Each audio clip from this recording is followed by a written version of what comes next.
नमस्कार भैया, हम राइटर श्री राम बेदर्दी और हमार छोट भाई सिंगर धनु धड़कन, हम दोनों भाई आज गुंजन रिकॉर्डिंग स्टूडियो बल्हा बाजार के माध्यम से एक सैड सॉन्ग गाए हैं।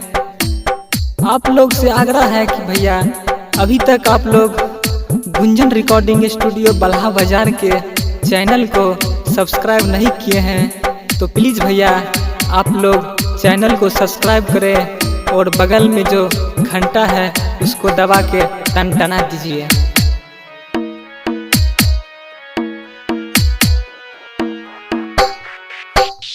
बारा रे जतन से हम कोमली के पटली रे, कोमली के पटली रे से हो कोमली के दोसर लेने जाए, हमरा जान के दोसर लेने जाए। अरे भैया बारा रे जतन से हम जूलिया के पटली रे, जूलिया के पटली रे से हो जूलिया के दोसर ने जाए, हमरा जान के दोसर ने जाए, हमरा सोना के दोसर ने जाए। डीजे मोहित राज सिवान।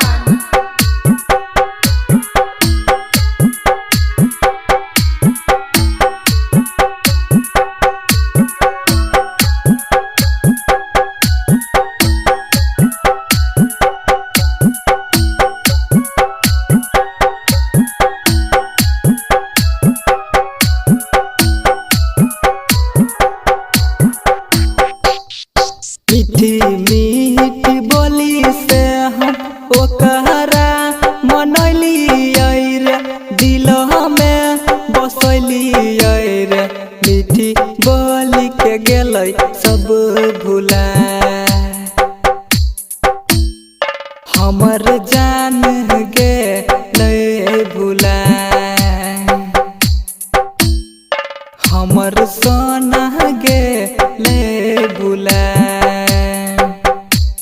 अरे भैया मीठी मीठी बोली बोली ओकरा मनैली रे, दिल में बसैली रे, ओहो बोली गेलै भुलाए, हमर सोना गेलै भुलाए,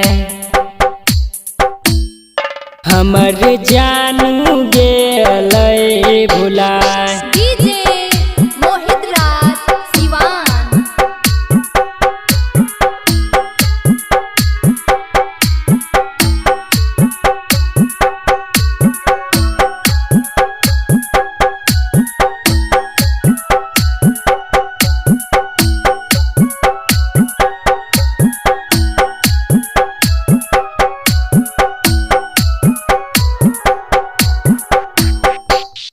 नीति सरहुला बास जोर लेल कई दिला बार, जोर लेल कई दिला बार, श्री राम के गेलै भुला,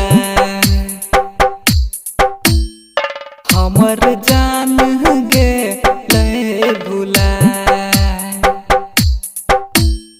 सीनामा पे छुरिया चला। अरे भैया अंकेश बास जोरी लेल कई दिल बार, जोरी लेल कई दिल बार, धनु के गेलै भुलाए, धड़कन के गेलै भुलाए, हमर सोना गेलै